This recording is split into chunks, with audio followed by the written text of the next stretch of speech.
On a écrit un livre, un chapitre, qui est au tout début du livre, à la page 30, qui s'appelle « Suis-je jeune ?» Ce « je » recouvrant à la fois Joy et moi, et on s'est amusé à fusionner elle et moi dans le même texte. On arrive un peu quand même. Pris par la féminisation des adjectifs. Tout à fait. Enfin, en tout cas, à l'écrit, parce qu'à l'oral, c'est... Enfin, bon, on y va. À l'écrit, peut-être. Oui, on a beaucoup triché. Donc, suis-je jeune? A priori, c'est plié, j'ai passé les 35 ans, le temps m'a éjecté de la catégorie jeune. Mes amis ont majoritairement entre 30 et 40 ans, un copain ou une copine de 60 ans ne relève plus de l'anomalie, alors qu'avoir un ou une amie de 20 ans sonne presque étrange. Un discours qui s'adresse à la jeunesse ne m'implique pas, rédigeant son livre, à aucun moment je me dis que j'écris sur moi. Or, parfois j'ai l'impression d'avoir 20 ans plutôt que d'approcher la quarantaine. Quand je pleure de rire avec mes copines pour des conneries parce que j'ai bu trop de vodka caramel, quand je fume 20 clopes dans la nuit sans en avoir vraiment envie, mais que le défi c'est dans le paquet, quand je me lève à 11h parce que j'ai abusé la veille, que je pourrais facile me lever à 13, quand je rentre bourré sur mon scooter et que les copains courent derrière en criant « Putain, t'es complètement inconsciente », quand je danse dans ma chambre sur du NTM ou les Clash en hurlant, quand je m'achète des pop-corn Kingside à l'UGC des Halles, quand je donne des concerts d'air guitare devant ma glace, quand je fais le con pour attirer l'attention d'une fille au restaurant, quand je me réjouis qu'elle se marre et me vexe de son indifférence. On m'appelle souvent jeune homme, on m'appelle souvent mademoiselle, pas plus tard qu'hier, un type qui voulait me rabattre dans un magasin de jeans. Dans ces cas-là, je me demande si c'est pour me flatter à peu de frais ou s'il se dit vraiment que je suis encore fraîche. Journalistiquement, je suis un jeune écrivain, en un seul mot. Passons sur la sournoise condescendance de l'étiquette. Dans le champ éditorial, je suis jeune et ça risque de durer, vu qu'en France, et ailleurs j'imagine, écrivain veut souvent dire décati et ralenti. En 10 ans, je serai encore un jeune écrivain. L'autre jour, des élèves de terminale à qui leur prof avait dit qu'ils allaient rencontrer un auteur n'en revenaient pas de voir ma tronche. Pour eux, écrivain c'était forcément vieux, pour ne pas dire mort, moche et parlant exclusivement au subjonctif imparfait. Inversement, je suis plutôt un vieux dans une fête étudiante, dans un concert de rap ou de rock. La dernière fois que j'ai pogoté, j'ai eu des courbatures et le dos en miettes pendant 3 jours. Je suis toujours le jeune ou le vieux de quelqu'un, l'âge intermédiaire. Pourtant, je ne me sens pas du tout à la moitié de ma vie, je n'ai pas l'impression que le meilleur est derrière. Peut-être que ça me prendra avec la quarantaine. Pour l'instant, la vie devant moi. Juste la mini-nostalgie de mes années d'études, rien d'autre à faire que traîner avec les potes, sociabiliser, déconner. Je peux le faire encore, tout ça, mais moins souvent, avec moins d'insouciance et d'excitation. Glander sous un abribus, je ne le ferai plus. Et si ça se passait, ça n'aurait pas la saveur de la première fois. Tirer sur la menthol pour galocher Denis, en laissant passer le bus, ce goût de baiser là, il va être dur à retrouver. J'ai beaucoup de premières fois derrière moi.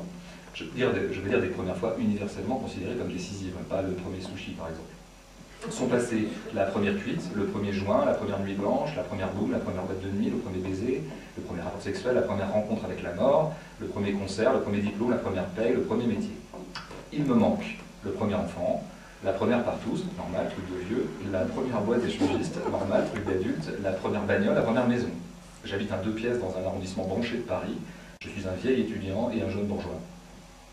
Je cours moins vite qu'avant, les clopes et les cuites m'ont fait un corps plus fragile, j'ai souvent mal au dos et à la nuque. J'ai pris du gras ces 3 dernières années, la calvitie gagne et je commence à avoir davantage de cheveux blancs que le fameux exemplaire unique qui se bat en duel dans la tignasse. Mon corps encaisse moins bien les nuits blanches, j'ai une tête pas possible le lendemain et une sorte de pesanteur dans les jambes. Et puis j'ai mal au dos, des migraines, des coups de fatigue, des suffocations nocturnes après les soirées enfumées. Toujours un peu de travers, comme ma grand-mère les 20 dernières années de sa vie. Sexuellement, je n'arrive pas à voir si j'ai perdu en vigueur, j'évolue à équidistance des éjaculations précoces de mes débuts et les problèmes d'érection à venir. Ça m'arrive déjà, mais pas assez fréquemment pour que je puisse identifier une tendance irréversible. J'ai encore les 2 parents. Hier, un copain m'a dit que la mort de son père avait été une bascule du jour au lendemain. Le lundi, il se sentait jeune, le mardi, il se sentait vieux. Il avait toujours 34 ans, mais tout était différent. Je ne suis ni parent, ni obnubilé par le fait de le devenir, je me dis que j'ai le temps. Le problème, c'est que ça commence à se resserrer objectivement pour moi. Si je veux un enfant ou plusieurs, il faudra bien que je m'y mette d'ici la quarantaine, autrement dit demain. L'horloge biologique est une horloge sociale. Je vois bien qu'autour de moi, on se dit, il serait temps qu'elle s'y mette. On me trouve même parfois assez inconséquente de continuer à vivre comme à 20 ans et de croire que j'ai tout le temps de devenir mère. Mais là, je commence à m'inquiéter. À vrai dire, c'est la seule chose qui me fait prendre conscience du temps qui passe. Ma vie sentimentale et sexuelle n'est pas complètement structurée. J'ai habité avec quelqu'un pendant 6 ans, mais c'était un peu spécial. Le couple sur un mode ado, souple, à sortir chacun de notre côté. Aujourd'hui, j'habite à nouveau seul, j'ai repris une vie de célibataire pour pouvoir sortir sur un coup de tête sans prévoir, ramener qui je veux à la maison et des comptes à rendre à personne. Chez une bonne partie des trentenaires que je croise ou que je fréquente, une première histoire a déjà eu lieu et s'est terminée par une rupture, un divorce. Aujourd'hui, il circule entre ce précédent et la prochaine relation durable. dans une phase de latence qui les remet dans un business amoureux assez proche de celui de leurs années d'études. Seconde chance, seconde jeunesse. La soirée est un espace-temps où j'escompte plus ou moins rencontrer quelqu'un, comme dans les booms d'antan, avec des gesticulations assez ludiques et potages du genre « tu me la présentes » ou « je t'assure le plan » ou « on fait un action vérité ». Tout ça occasionne une certaine confusion proche de ce que j'ai connu pendant mes années fac.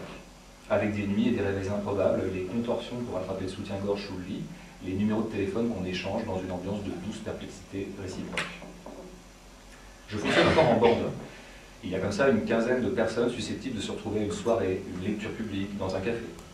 Cela pourrait ressembler à la bande qui s'est formée dans les années d'études et qui continue à se retrouver le samedi, y compris avec enfants et femmes ou maris, sauf qu'il y a davantage d'impro.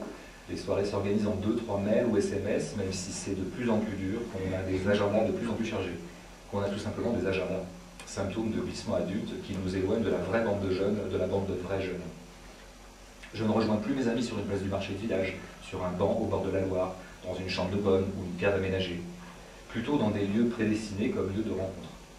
Parfois c'est même le resto, et c'est un marqueur implacable. J'allais pas au resto à 18 ans. En plus d'une indifférence totale à la bouffe, je veux dire encore plus que maintenant, j'avais peu d'argent. Je comptais toujours, je resquillais et j'hésitais avant de me payer une 5e 1664. Dans le sens contraire, je ne vais presque plus en boîte, ou alors de manière très exceptionnelle et en marquant le coup, genre attention ce soir délire, on va au feeling. Et quand on y est, il m'arrive de déplorer le niveau sonore parce que j'aurais bien continué la discussion avec Florence sur les primaires à gauche. Mais il reste le café. Le café demeure l'épicentre de ma vie sociale hors boulot. J'y passe toujours beaucoup de temps et jusque tard parfois. Paris aide à rester du côté de la jeunesse, on trouve des lieux ouverts toute la nuit.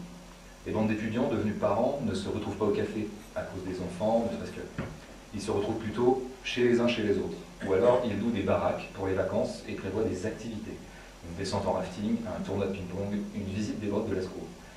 Toutes ces choses que je faisais avec mes parents quand j'étais enfant et que je ne fais plus depuis que je suis jeune.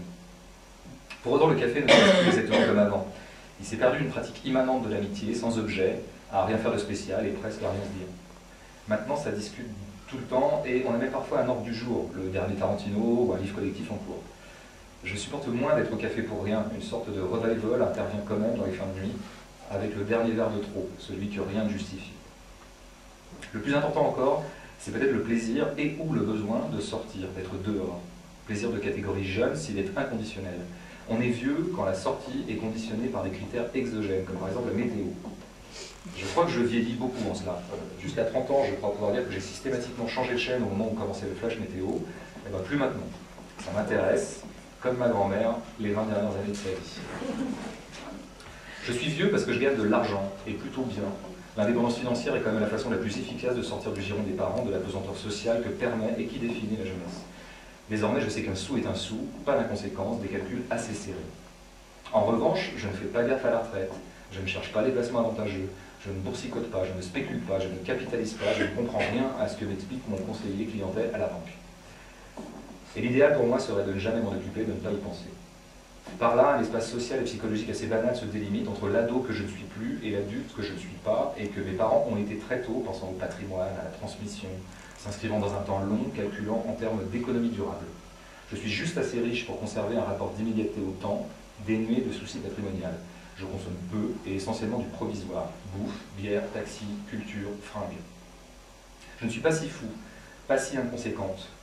Politisé, soucieux de la chose publique et d'une certaine solidarité citoyenne, votant à chaque élection, mais ces stigmates, je les présentais déjà à l'adolescence. J'étais déjà poreux au discours raisonnable de mes parents. Sois bon à l'école, je le fus, occupe-toi des affaires du monde, t'es pas tout seul, et je l'ai vécu dès le collège comme citoyen de la planète Terre. J'ai mis du temps à devenir jeune, dit Picasso. Et Priscilla ajoute, quand je serai jeune, moi aussi je jouerai le jeu de la vie, quand je serai jeune, à mon tour je jouerai le jeu de l'amour. Étant jeune, je ne l'étais pas vraiment. Trop bon élève pour ça, trop content d'avoir la meilleure note en histoire de la 6e à la 3e. C'est évidemment simpliste d'affirmer qu'on est d'autant plus jeune qu'on est moins bon en classe, mais il y a quand même une sorte d'esprit de sérieux qui peut plomber. Et puis j'étais dans une école des beaux quartiers, un milieu protégé, cultivé, politisé, le genre de cadre qui te fait ou complètement péter les plombs et accumuler les conneries, ou rester bien sage. À quelques conneries près, je suis resté plutôt tranquille, globalement studieux. Je ne suis plus si jeune, mais d'un certain point de vue, je n'ai jamais été autant qu'aujourd'hui. Autant sensible à une certaine gratuité, un certain hédonisme que je pratiquais peu à 16 ans. L'adolescence est une période où il est difficile d'exercer l'adolescence. On n'a pas d'argent, pas toujours un banc de sortie, des horaires imposés, une sexualité chercheuse, fébrile, frénétiquement onaniste ou totalement inexistante. À 30 ans, la plupart de ces obstacles sont levés, il ne reste que l'adversité nue de la vie. C'est aussi à partir de 30 ans que j'ai éprouvé que l'âge adulte est une imposture. Être adulte, c'est croire à la crédibilité de l'adulte. Je ne marche que d'un pied dans cette comédie que je trouve risible, au mieux, au pire pathétique. C'est peut-être une névrose, mais je ne souhaite pas en guérir. Tourner en dérision l'idée d'adulte participe à coup sûr d'une peur pathologique de l'être ou d'un refus d'admettre le vieillissement. C'est bien connu, on se met à glorifier la jeunesse quand on n'y est plus, au sens où Deleuze dit que la maladie offre un point de vue sur la santé. Vieillir, ce serait contracter un sentiment d'urgence, alors que la jeunesse plane dans un certain « on verra bien ». La vingtaine, c'est ça, et la trentaine fut pour moi, et pas mal de proches, le moment de s'y mettre. Ne plus se contenter de discuter littérature en fumant des clopes, en écrire soi-même. Le cliché de la trentaine comme âge de l'entre-deux est vrai. Je peux jouer sur les deux tableaux, du côté des jeunes et du côté des adultes, changer de braquet assez facilement en fonction de mes interlocuteurs. Je suis encore dans cette souplesse-là, cette circulation-là, mais en même temps on sait que c'est bientôt fini, qu'arrive la fin du bal, qu'on va devoir bientôt payer des musiciens. D'où une certaine précipitation et un torrent d'activité avant les chutes abruptes. L'autre jour, je discutais avec le fils de 16 ans d'une copine, et discuter avec lui, ça veut dire l'interroger sur ce qu'il écoute comme musique, ou les séries qu'il regarde, ses jeux vidéo préférés. Il avait un mot qui revenait tout le temps. Stylé. Pour lui, c'était le compliment ultime. Alors je le revois un mois plus tard, et je lui demande si tel truc est stylé. Je m'adapte, et j'essaie de m'adapter à lui. Et là, il se fout de ma gueule, parce qu'on ne dit plus stylé depuis la semaine dernière. Donc voilà, on arrive à discuter, mais quand même, je cours derrière. Je ne suis que de très loin la tectonique, l'actualité du rap, du punk rock, je n'en fabrique pas ou plus. J'arrive toujours dans l'après-coup des émergences de mode, de tendances, de pratiques nouvelles dont je suis informé par la presse plutôt que par contact direct. Je suis une observatrice bienveillante, mais pas un acteur. Plus assez jeune pour participer au match, encore assez pour le suivre depuis la touche. Il y a la jeunesse et ceux qui font un livre dessus. Voilà. Merci.